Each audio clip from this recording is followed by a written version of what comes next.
복 있는 사람은 타인의 삶을 부러워하지 않습니다. 내 삶이 좋은데 남이 어찌 살든 뭐가 부럽겠습니까? 예수님께서는 하나님께서 우리 아버지라는 사실을 가르치셨습니다. 하나님 아버지와 나만의 고유한 세계가 있습니다. 하나님께서 아버지이신 줄 알면 그때부터는 모든 문제가 나 자신이 해결할 문제가 아니라 아버지께서 해결하셔야 할 문제인 거예요.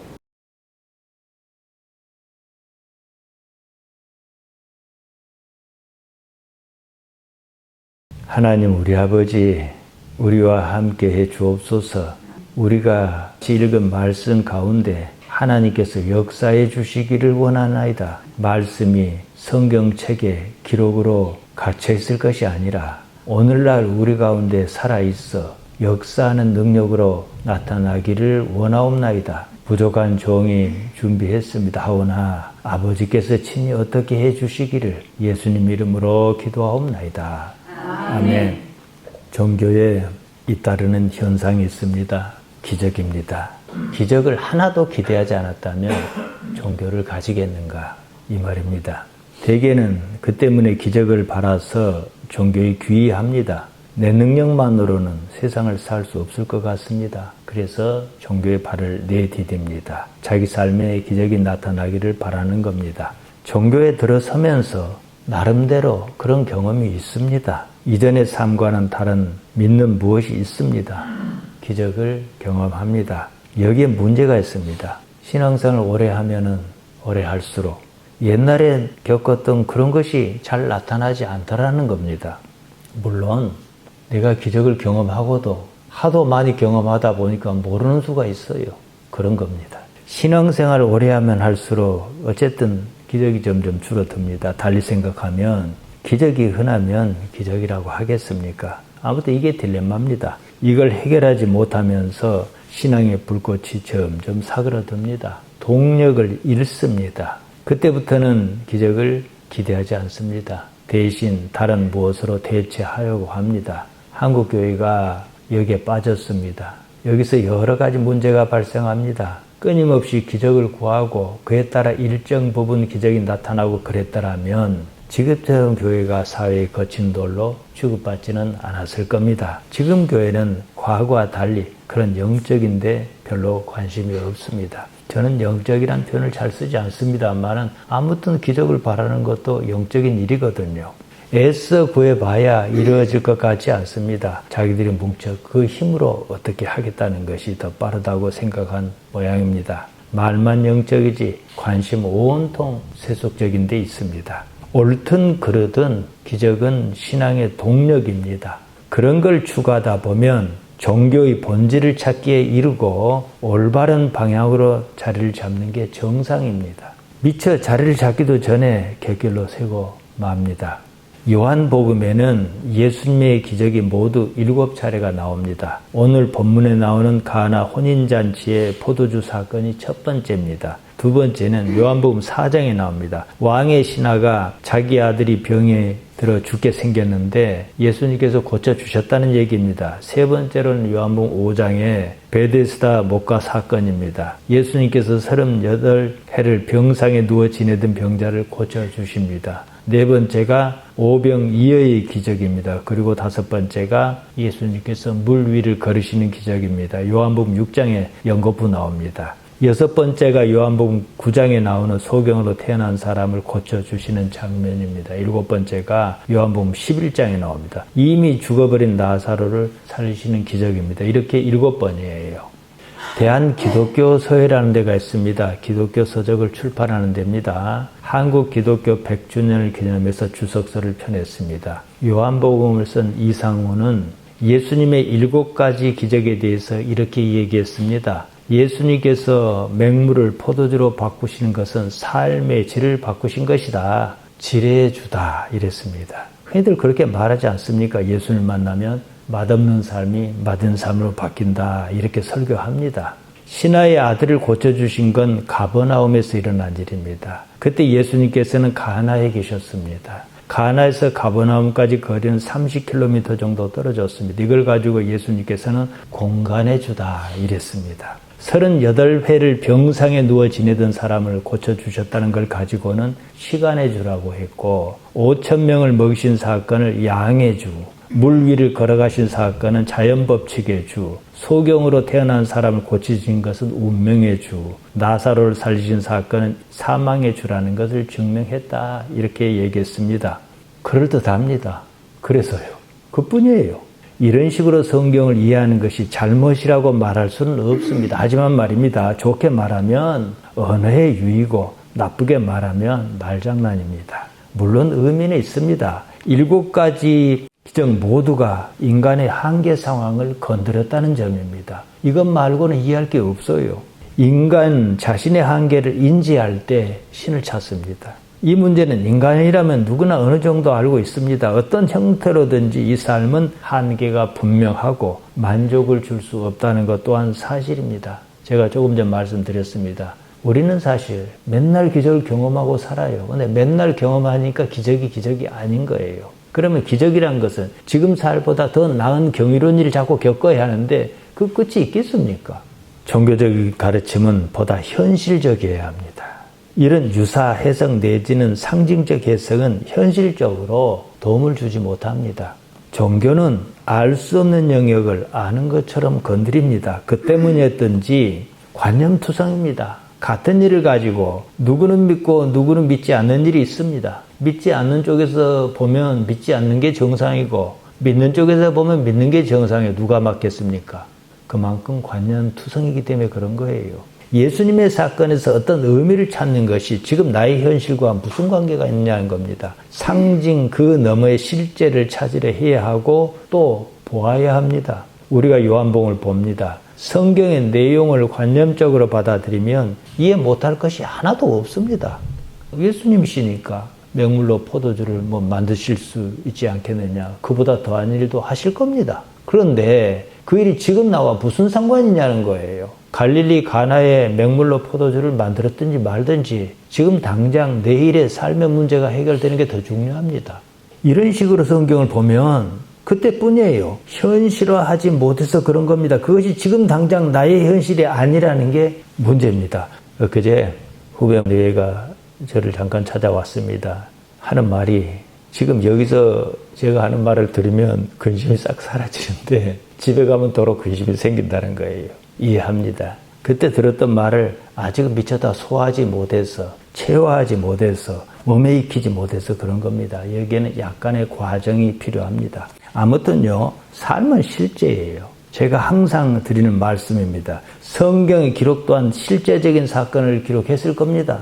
거짓말로 쓰지 않았을 겁니다. 요한이 이걸 거짓말로 써가지고 자기가 무슨 이익을 보겠습니까?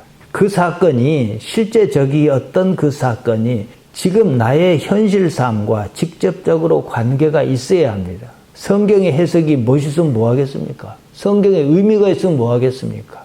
나의 실제적인 삶을 건드릴 수 있는가 이 문제입니다. 나의 현실을 바꿔야 해요. 그것이 말입니다. 이걸 말씀드리는 겁니다. 예수님을 기적의 주라고 보는 것은 성경을 잘못 보는 겁니다. 오늘 요한복음 2장 11절이 바로 결론이거든요. 이따 제가 보겠습니다만 그 이처음 표적이라고 했습니다. 요한은 기적을 가리켜 기적이라고 하지 않습니다. 한사코 표적, 세미라고 합니다. 표적이란 말은 기적이라고 해서 기적이 아니라는 겁니다. 다른 무엇을 가리키는 표시다. 기적의 역할은 그거다. 기적, 그것이 목적은 아니다. 이걸 말하는 겁니다. 표적은 표시예요.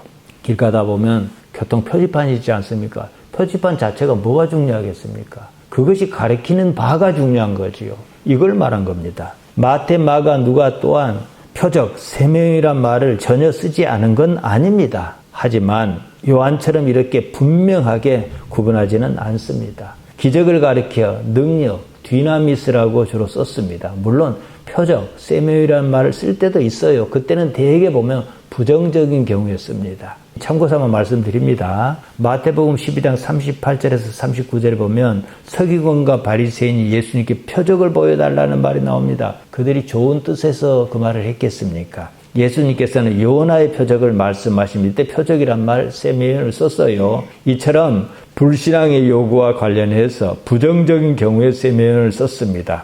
마태복음 24장 3절에서는 세메이온을 또 표적이라 안 하고 징조라고 번역했습니다. 마태복음 24장 24절에서는 표적과 기사라는 말이 나옵니다. 이때는 세메인과 테라스를 함께 썼습니다.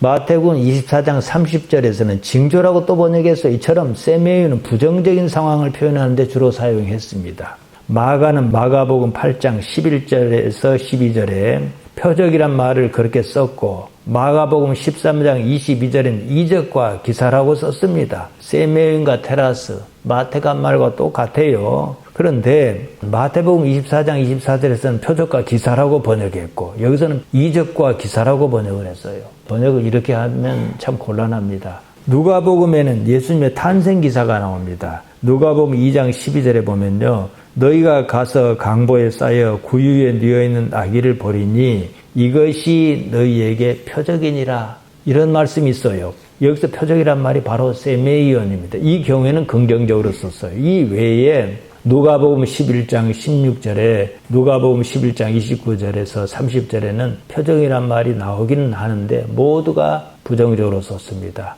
누가복음 21장 11절과 25절에서는 또 징조라고 번역했습니다. 제가 조금 전에 말씀드렸습니다. 이렇게 번역하면 참 곤란합니다. 가급적이면 같은 말로 번역해야 번역 성경을 읽는 우리가 헷갈리지 않다는 거예요. 그러니까 성경이 이해는 하는데 이해는 못하겠어요. 이런 경우가 정말로 많습니다. 마태와 마가와 누가가 기적을 긍정적으로 표현한 때가 있어요. 그때는 대개 세메인을 쓰지 않고 디나미스라고 썼습니다. 디나미스란 능력이란 말이에요. 우리말 성경에서는 능력 내지는 권능으로 번역했습니다. 행위 자체의 능력을 나타낸 거예요. 표시란 말, 세메이온은 사실 능력이란 말인 디나미스에 비해서 어감이 아주 약한 건 사실입니다. 능력이 강했으니까 표적, 표시 이게 강하겠습니까? 그럼에도 요한은 능력이 아니라 표시라고 한 이유가 뭐냐는 겁니다. 조금만 생각해 보면 알 수 있습니다. 기적을 행하는 것 자체가 예수님의 목적은 아니었다는 거예요. 요한은 이 점을 분명히 했습니다. 자, 요한복음 초기입니다. 제자를 비롯해서 사람들이 예수님을 바라보면 기적을 바라보겠습니까? 예수님께서 하시는 그 말씀을 바라보겠습니까? 우선은 기적이 강하지요. 그 때문에 요한은 기적을 기적이라고 하지 않고 표적이라고 했다는 겁니다. 이걸 생각해야 해요. 흔히들 오늘 본문을 가지고 어떻게 얘기를 합니까? 기적의 주님으로 생각하지 않습니까? 예수님께서는 맹물로 포도주를 만드십니다. 그러니까 여러분이 예수님 믿으십시오. 이렇게 얘기한다든지 아니면은 자 예수님의 모친 마리아를 보십시오. 예수님께서 거절하셨음에도 불구하고 너희는 그대로 해라. 또 그 하인들은 그대로 함으로 인해서 능력을 경험했지 않습니까? 이런 헛소리를 합니다. 오늘 보면 그 말 아닙니다. 당시에 일부 유대인조차도 이렇게 말했어요. 마태복음 27장 40절입니다. 예수님께 십자가에 달리신 장면을 이들이 보고서 하는 말이에요. 성전을 헐고 사흘에 짓는 자여 내가 만일 하나님의 아들이었거든 자기를 구원하고 십자가에서 내려오라 이러면서 조롱했습니다. 한편으로 그렇기에 예수님을 믿을 수 없기도 했을 겁니다. 사람들이 예수님을 조롱한 것만 보지 말고 현실적으로 생각해 봅시다. 십자가에 달리신 하나님의 아들은 어째서 자기 자신을 구하지 못했는가? 그렇게 능력이 많으신 분이 왜 십자가에 달릴 일이며 설령 달렸다 할지라도 십자가에서 못을 빼고 내려오지는 못했는가 이 말이에요. 자, 우리가 생각을 바꿔봅시다. 예수님께서 어찌 십자가에 달리셨어요? 못이 박혔습니다. 당신 자신이 못을 확 빼고 내려와 버렸어요. 그러면 믿었겠는가? 생각해야 합니다. 그때 일부는 믿었을 겁니다. 놀라워서 말입니다. 그러나 그렇게 해서 믿는 사람보다도 십자가의 죽으심으로 믿은 사람이 훨씬 더 많다는 사실을 이해해야 해요. 기적 가지고는 본질적인 문제를 완전히 해소할 수는 없습니다. 어떤 사람이 말이에요. 경제적으로 여유가 있어요. 명절 때마다 선물을 줘요. 추석에 소고기도 주고 쌀도 주고 그랬다 그럽시다. 10년을 그렇게 했어요. 11년째 안 주면 왜 안 주냐 그래요. 그 사람이 그걸 준다고 약속한 적도 없고 그랬을 뿐이에요. 처음 받을 때는 와 이런 걸 주네 고마운데 2해, 3해 지나면서는 고맙다는 생각이 안 들고 당연히 그래야 한 것처럼 생각이 듭니다. 기적이 그래요. 그러니까 우리는 일상적인 삶의 기적을 끊임없이 경험해도 기적인 줄 모르는 거예요. 우리가 미국처럼 토네이도라는 그런 돌풍을 만나가지고 집이 옴싹 날아가고 이런 일을 겪은 적이 없잖아요. 그러면 그게 기적인 거예요. 또 우리나라도 물난리로 난리 나지 않습니까? 그럼 그걸 안 겪는 게 기적인 거예요. 지금 숲풀이 많이 자라서 안 보입니다만은 예배당 저 위에 바위가 커다란 게 있어요. 비가 잔뜩 올 때는 저것이 쏟아져 굴러 들어와서 예배당을 뭉개면 어쩔까 하는 생각이 들더라고요. 여기서 보면 별게 아니지만요. 그래서 제가 올라가서 본 적이 있거든요. 바로 밑에 예배당이 있어요. 우리는 늘 기적을 경험하면서 살아요. 기적이 아닌 거예요. 뭐가 기적인 줄 압니까? 여러분이 예배당에 나와 앉아있다는 게 기적이고 내가 오늘도 살아있는 게 기적이에요. 요한이 기적을 구태여 표적이라는 이유가 무엇이겠는가?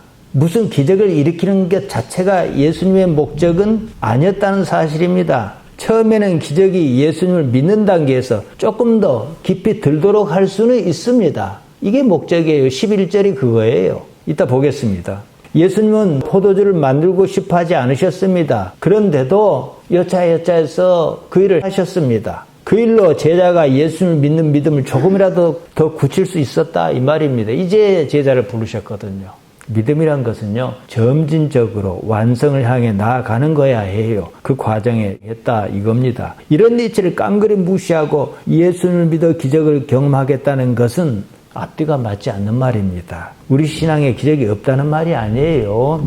필요하다면 언제든지 나타날 겁니다. 저는 그렇게 믿습니다. 그 기적에 따라 살고 있습니다. 다만 기적이 무엇을 가리키는가 이건 좀 생각하자는 거예요.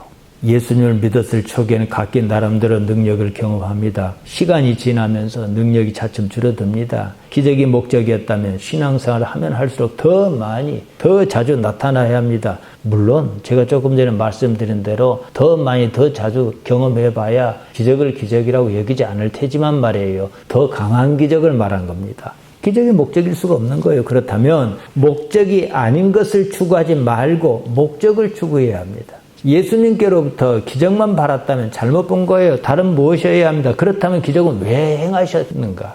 기적이 그런 거라면 행하실 필요가 있었겠는가? 이걸 생각해야 합니다. 오늘 본문에서 요한이 그걸 말합니다. 사흘째였다고 합니다. 요한복음 1장 43절에서 보면 빌립을 부르셨습니다. 그때로부터 사흘이라는 말입니다. 유대인은 날짜나 연도를 세는 방식이 우리와 비슷합니다. 당일을 하루로 칩니다. 예수님께서 십자가에 못 박히셨다 사흘 만에 살아나셨다 하지 않습니까? 사실은 이틀이에요. 금요일이니까 금요일 당일을 하루 치고 금, 토, 일 이렇게 사흘이라 한 거예요.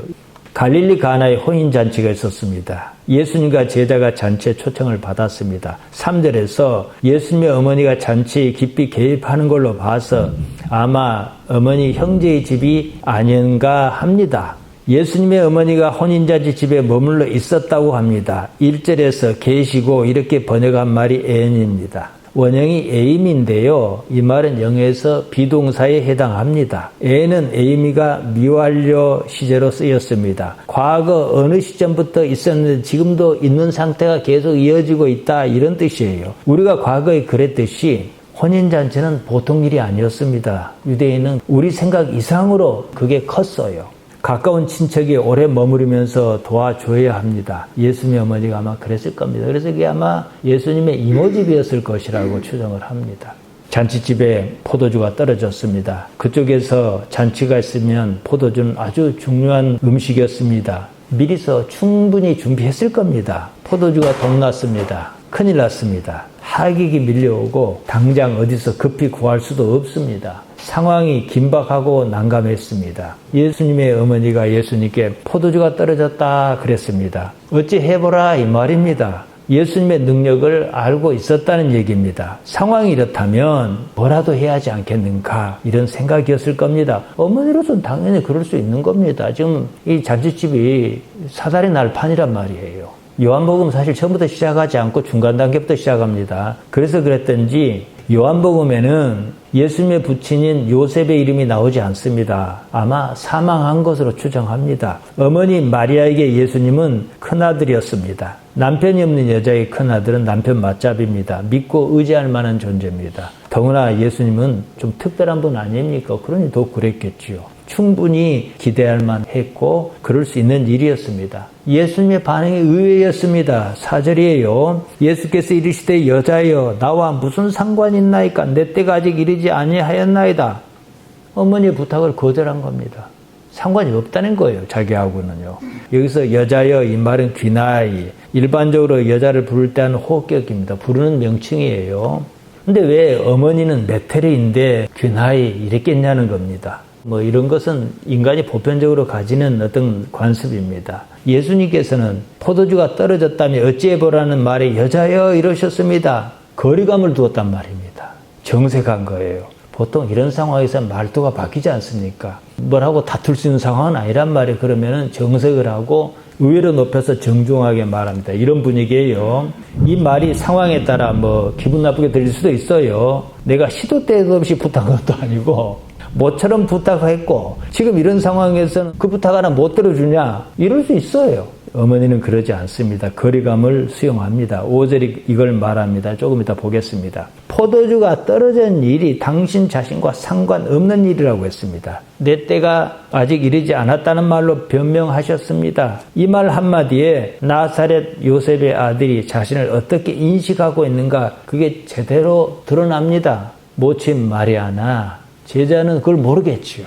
내 때, 해, 호라, 무, 나의 그때입니다. 때라고 번역한 말 호라는 적합한 시기를 뜻합니다. 다 때가 있다 그러지 않습니까? 농작물을 수확하는 때가 있습니다. 마침 그 말이 나옵니다. 호세아 6장 3절이에요. 그러므로 우리가 여호와를 알자 힘써 여호와를 알자 그의 나타나심은 새벽빛같이 어김없나니 비와 같이 땅을 적시는 늦은 비와 같이 우리에게 임하시리라 하니라. 여기에 보면 그의 나타나심은 어김없나니 다 때가 있다 이 말입니다. 히브리 말로 나콘 모차오입니다. 나콘은 확실하다, 정해져 있다 이 말이고 모차오는 그의 나오심, 즉 출현을 말합니다. 하나님께서 출현하시는 것은 다 때가 있다 이거예요. 이처럼 예수님께도 당신의 때가 있다는 겁니다. 아직은 그 때가 무엇을 말하는지 주변 사람은 모르겠지만 말입니다. 여기서 해호라 그때는 십자가와 부활의 그때가 아니겠습니까? 우리는 뭐 해답을 다 보고 있지 않습니까? 하나님의 뜻을 다 이루는 그때를 말합니다.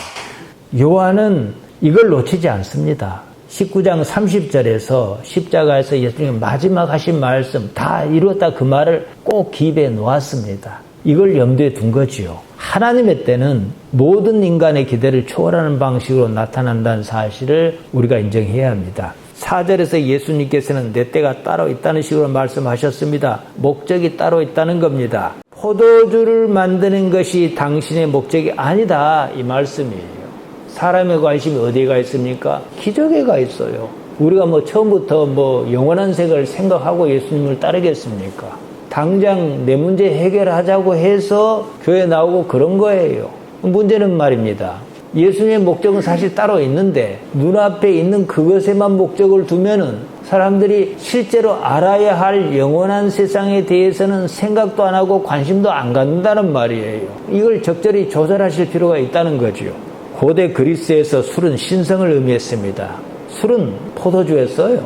술의 신이 디오니소스입니다. 고대 로마에서는 바쿠스라고 했습니다. 가게에 가면 바카스를 팔지 않습니까? 거기서 따온 이름입니다. 로고스를 디오니소스와 동일시하는 전통은 고대 그리스에서는 아주 흔한 가치관이었습니다. 예수님께서 포도주가 떨어지든 말든 나와 상관이 없다 그러셨어요. 포도주를 만드는 일로, 다시 말해 기적을 일으키는 일로는 당신의 구원 사업을 완성할 수가 없다는 거예요. 천하없는 기적도 그런다는 겁니다.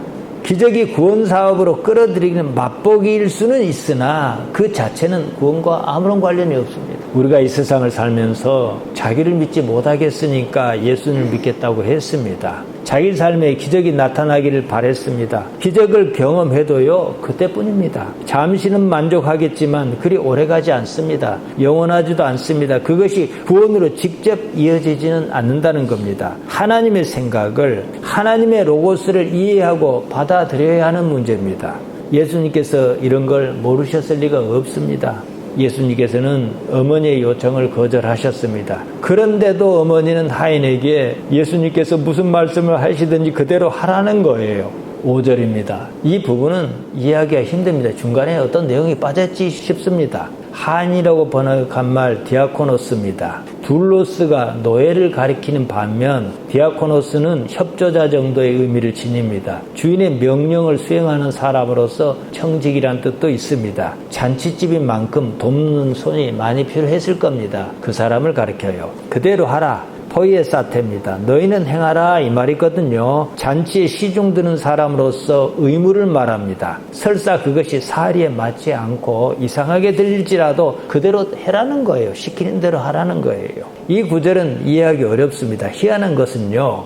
어머니가 예수님께서 여자여 나와 무슨 상관이 있나이까 그러면서 거리를 두었음에도 개의치 않았다는 겁니다. 여기서 우리가 한 가지 알 수 있는 사실이 있습니다. 어머니가 예수님의 능력을 전혀 의심하지 않았다는 사실뿐입니다. 오늘날 성도는 바로 이 때문에 하나님 우편에 계시는 예수님의 마음을 어떻게 돌려볼까 하고 용을 씁니다. 소용없는 일입니다. 이 일은 근본적으로 예수님과 상관이 없기 때문입니다. 그렇다면 예수님께서는 어째서 마음을 바꾸셨는가? 이게 오늘 말씀의 핵심이에요.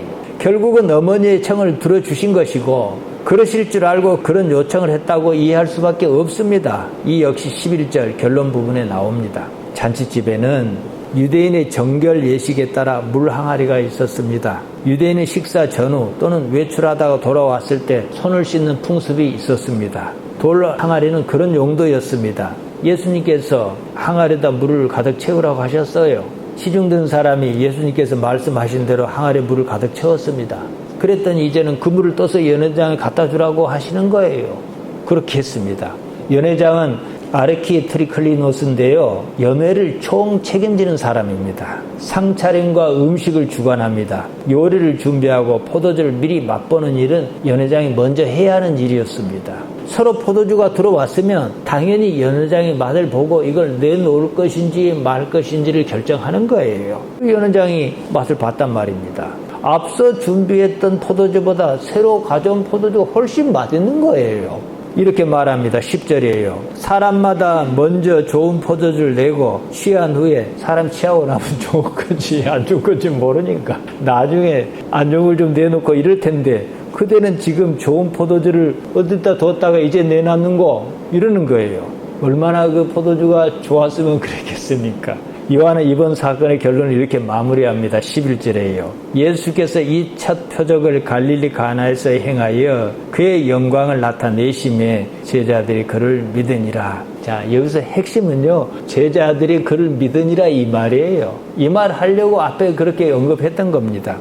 예수님께서 포도주가 떨어진 일은 당신과 상관없다 그러셨습니다. 왜 마음을 바꾸셨는지 이 말 한마디에 다 들어있습니다. 이제 제자가 예수님을 따랐어요. 요한복음 21장까지도 있는데 18장이나 19장 이것도 아닙니다. 이제 1장 지났어요. 그러면은 제자가 예수를 믿는다 그러면 그 믿는다는 정도가 어디겠습니까? 믿는다는 말만큼의 폭이 큰 말이 참 드물어요. 요만큼 믿어도 믿는다는 것이고 요만큼 믿어도 믿는다는 것이에요. 요만큼 믿어야 하는 거예요. 이제 요 정도 왔어요.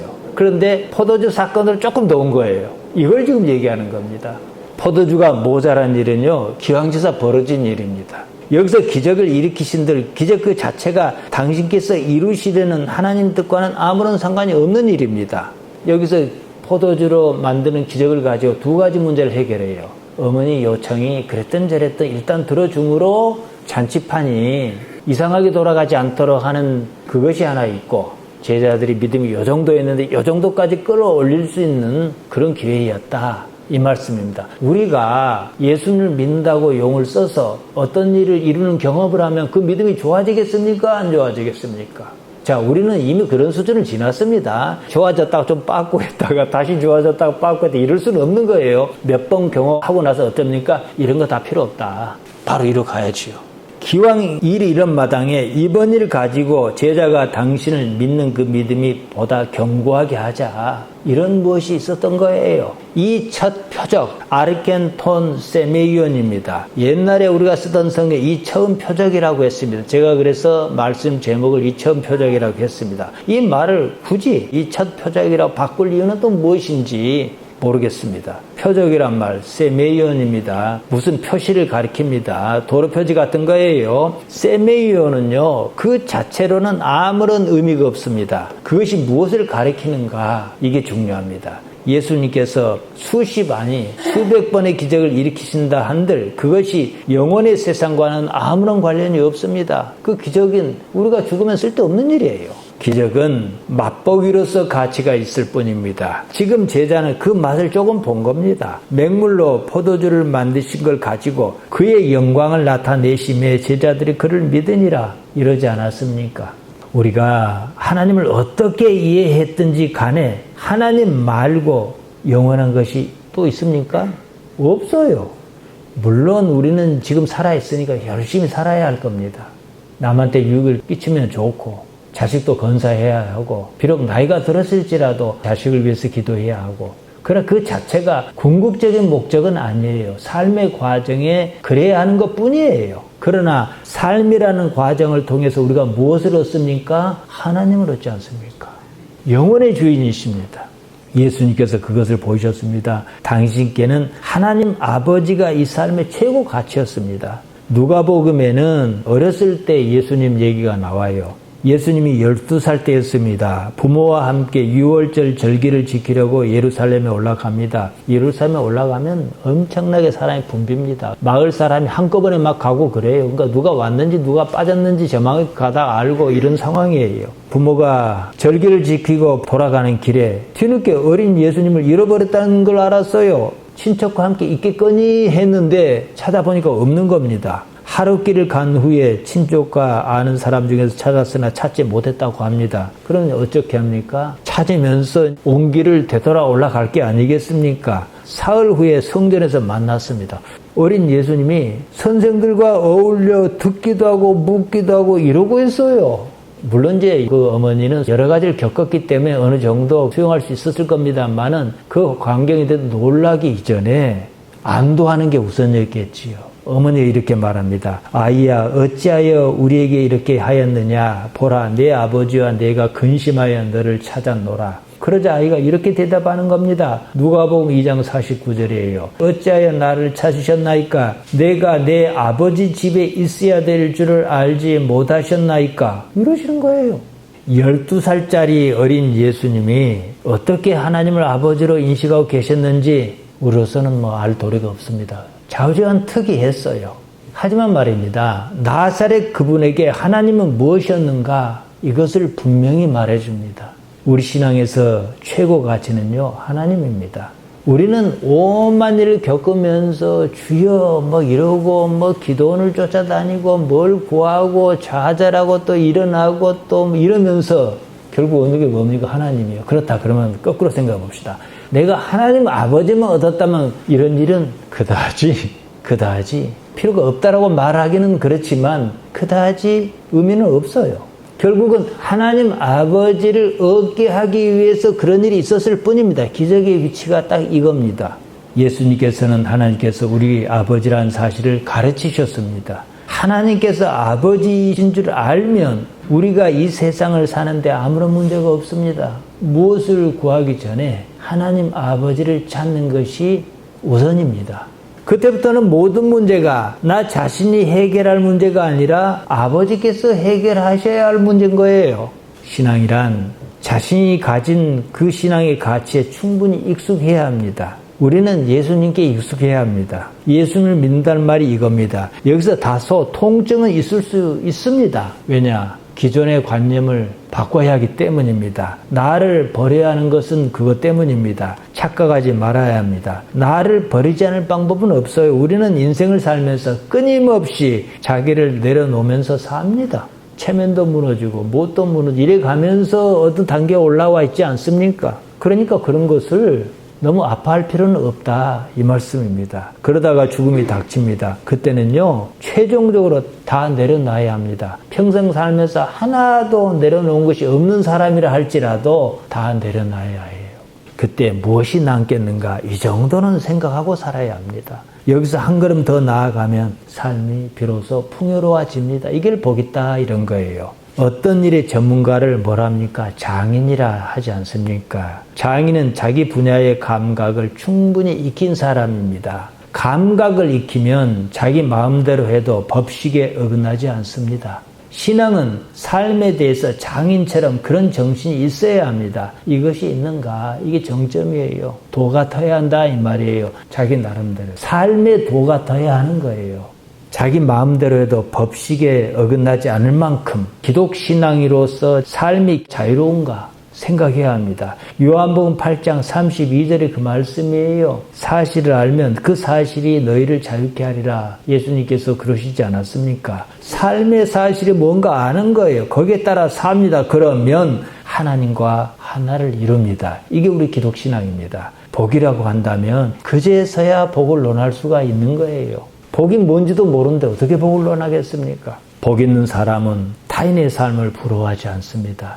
내 삶이 좋은데 남이 어찌 살든 뭐가 부럽겠습니까? 하나님 아버지와 나만의 고유한 세계가 있습니다. 여러분 이 삶을 좇아 사시기를 바랍니다. 아멘. 기도하십시다.